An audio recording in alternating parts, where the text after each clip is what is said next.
दोस्तों आज की वीडियो में हम बात करेंगे कि एक अकाउंटेंट को ऐसे कौन से एडिशनल वर्क हैं जो 31 मार्च से पहले रेगुलर वर्क के साथ साथ पूरे करने जरूरी हैं। रेगुलर वर्क से मेरा मतलब है जैसे रिटर्न फाइल करना है, टैली में एंट्रीज करना है, एक्सेट्रा एक्सेट्रा।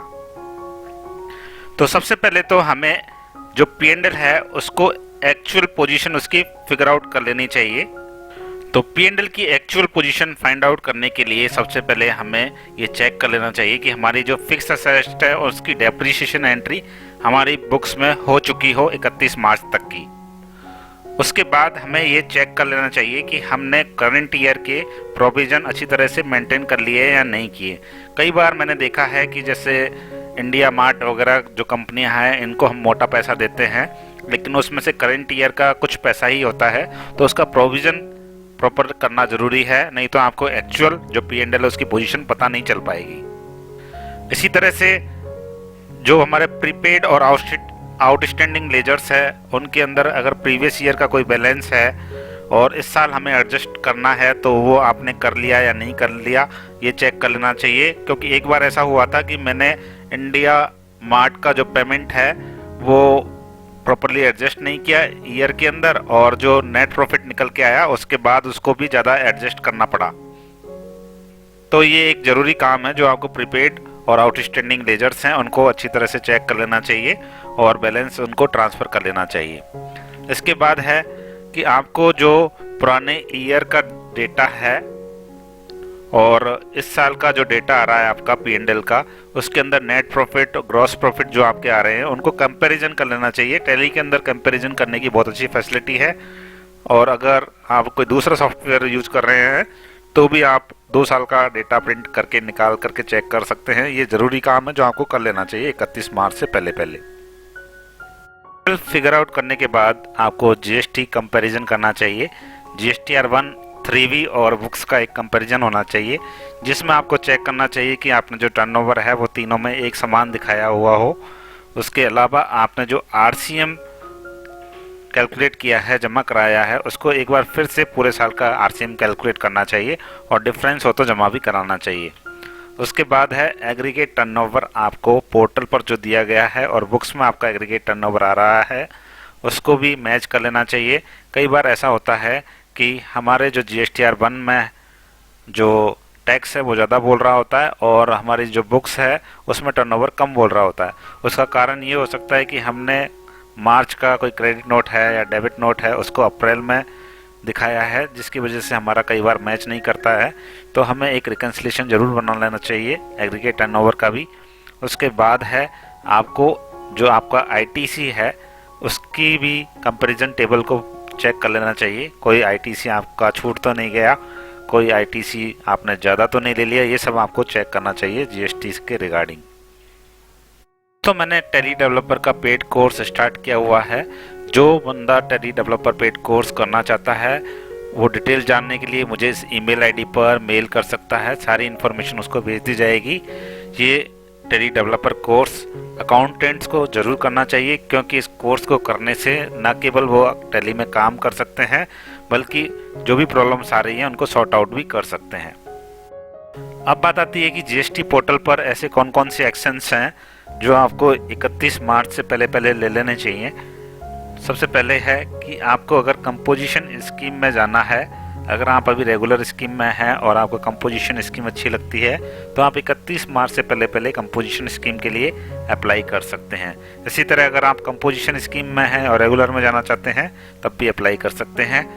उसके बाद है अगर आप एक्सपोर्टर्स हैं तो आप LUT फाइल कर सकते हैं 31 मार्च से पहले, और अगर आप GTA हैं तो फॉरवर्ड चार्ज का या RCM का ऑप्शन आप चूज़ कर सकते हैं। इसके अलावा अगर आप मंथली रिटर्न फाइल करते हैं और क्वार्टरली रिटर्न फाइल करना चाहते हैं तो भी आप ऑप्शन सेलेक्ट कर सकते हैं। अब GST के बाद बात आती है TDS की। हमें TDS को रिकैलकुलेट करना चाहिए, चेक करना चाहिए। तो सबसे पहले हमें 26 AS और AIS समरी चेक कर लेनी चाहिए मार्च तक की, और उसके अंदर जो भी एंट्रीज आपकी आ रही है उनको बुक्स में कर लेनी चाहिए। कई बार ऐसा होता है कि गिफ्ट की एंट्री आ जाती है मार्च में और उससे हमारा P&L भी बिगड़ जाता है। P&L के अंदर भी हमको उस इनकम की एंट्री करनी होती है, या फिर कोई टूर एंड ट्रेवल्स जो हमें मिलती है गिफ्ट, उस तरह की आपकी 26AS में आ जाता है, AIS में आ जाता है, तो वो एंट्री हमें कर लेनी चाहिए 31 मार्च से पहले ताकि हमारा जो P&L है वो ठीक प्रकार से आपका फिगर आउट हो जाए। इसी तरह आपको ये ध्यान रखना चाहिए कि आपने जो भी TDS की रिटर्न भरी हैं वो सही भरी हैं और सारी रिटर्न टाइम पर गई हैं, ये चीज़ चेक कर लेनी चाहिए, आपको कोई मिस तो नहीं रह गई। उसके बाद आपको ये ध्यान में रखना चाहिए कि जो मोस्ट ऑफ द TDS होता है वो आपके एक्सपेंसेस से रिलेटेड होता है। जैसे कॉन्ट्रैक्ट सेक्शन के अंदर ज़्यादातर आते हैं जिनमें आप 30,000 से ज़्यादा का पेमेंट करते हैं या 1 लाख से पूरे ईयर में ज़्यादा का पेमेंट करते हैं। तो उस तरह की चीज़ों को आपको एक बार निगाह डालनी चाहिए आपके एक्सपेंसेस के ऊपर, क्या कुछ कोई एक्सपेंसेस इस तरह का तो नहीं है जैसे आपने फ्रेट पे किया, आपने एक बार में 30,000 से ज़्यादा तो फ्रेट नहीं पे कर दिया, या फिर 1 लाख पूरे साल में एक ही पार्टी को तो नहीं पे कर दिया, और अगर किया है तो उसको आपको TDS काटना है। इसी प्रकार आपको गिफ्ट का भी ध्यान रखना है कि आपने किसी को गिफ्ट दिया है तो उस पर TDS काटा है या नहीं काटा है। तो हर एक एक्सपेंसेस को आपको सबकी निगाह से देखना है और TDS के दिशा निर्देश के हिसाब से उसको सोचना है। तो ये काम आपको 31 मार्च से पहले करना है, और अगर कोई डिफरेंस हो तो आपको CA से बात करके उसको जमा कराना चाहिए। TDS के बाद बात करते हैं MSME की। तो आपको सन्ड्री क्रेडिटर की लिस्ट जो है वो चेक करनी चाहिए, जो भी आपके सन्ड्री क्रेडिटर ड्यूज़ हैं उनको आपको देखना चाहिए, और उनमें ऐसी कंपनीज को फाइंड आउट करना चाहिए जो MSME में रजिस्टर्ड है। MSME 2 प्रकार की है, एक तो माइक्रो और एक स्मॉल। माइक्रो 5 करोड़ का टर्नओवर, दूसरा स्मॉल जो है 50 करोड़ का टर्नओवर। अगर ऐसी कंपनियां इसके अंदर रजिस्टर्ड हैं तो उनका पेमेंट आपको विदिन 15 डेज करना ही होता है। और अगर कोई कॉन्ट्रैक्ट आपने साइन किया हुआ है, कोई एग्रीमेंट आपने साइन किया हुआ है जो कहता है कि 45 डेज के अंदर आप पेमेंट कर सकते हैं, तो उस केस में 45 डेज अलाउ है। अदरवाइज आपको विदिन 15 डेज पेमेंट करना है। अगर आप 15 डेज के अंदर पेमेंट नहीं कर पाते हैं तो आपको एक तो इंटरेस्ट लगता है, साथ में जो भी आपने परचेज करी है उसको आपका जो भी नेट प्रॉफिट होगा उसमें ऐड कर दिया जाएगा, जिस पर इनकम टैक्स आपको पे करना होगा। तो अगर आपने 31 मार्च को कोई परचेज करी है तो आप उसका पेमेंट 15 अप्रैल तक कर सकते हैं।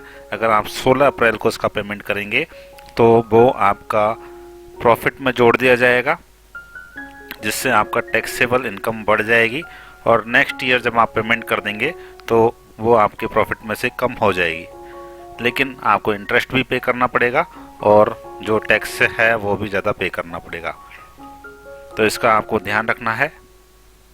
इसके अलावा ऐसे बिजनेसेस जिनका टर्नओवर पहली बार 5 करोड़ से ऊपर क्रॉस कर गया है इस वित्तीय वर्ष में, उनको ई इनवॉइस अप्लाई हो रहा है 1 अप्रैल से।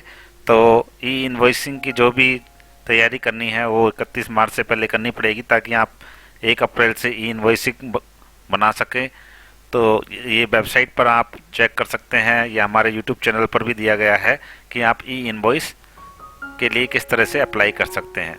इसके अलावा ऐसे लोग जिनका टर्नओवर 10 करोड़ क्रॉस कर रहा है पहली बार, उनको भी ध्यान रखना है कि अगले साल से उनको परचेज और सेल के ऊपर TDS और TCS के रूल्स अप्लाई होंगे, तो वो उसी हिसाब से अपनी तैयारियां करें। इन सब के बाद अब बात करेंगे हम इनकम टैक्स की। तो जो लोग इंडिविजुअल हैं उनके लिए ये है, अगर जिन्होंने पुरानी स्कीम को, ओल्ड स्कीम को ऑप्ट किया हुआ है, जिसको हम ओल्ड टैक्स रिजाइम भी बोलते हैं, तो उनको टैक्सेबल इनकम कैलकुलेट कर लेनी चाहिए 31 मार्च तक। और अगर उनको इनकम टैक्स सेव करना है तो उनको 80C के तहत 1.5 लाख की छूट मिलती है, तो 1.5 लाख तक के इन्वेस्टमेंट पूरे कर लेने चाहिए। जैसे LIC है, आपका PPF है, या कोई FD है, कोई सुकन्या समृद्धि योजना है, तो इन सब के अंदर आप जमा करा सकते हैं, जिसकी लास्ट डेट 31 मार्च होती है, और 1.5 लाख का आप बेनिफिट ले सकते हैं। इसके अलावा अगर आपने हेल्थ इंश्योरेंस करा रखा है तो भी आपको उसका बेनिफिट ले सकते हैं। इसमें 25,000 और 50,000 सीनियर सिटीजन्स के अंदर छूट मिलती है। इसके अलावा जो न्यू पेंशन स्कीम होती है उसके अंदर 50,000 एक्स्ट्रा जमा कराने की सेल्फ फैसिलिटी भी मिलती है, तो जिसका भी बेनिफिट हमें मिलता है 50,000 इसके अंदर आप जमा करा सकते हैं।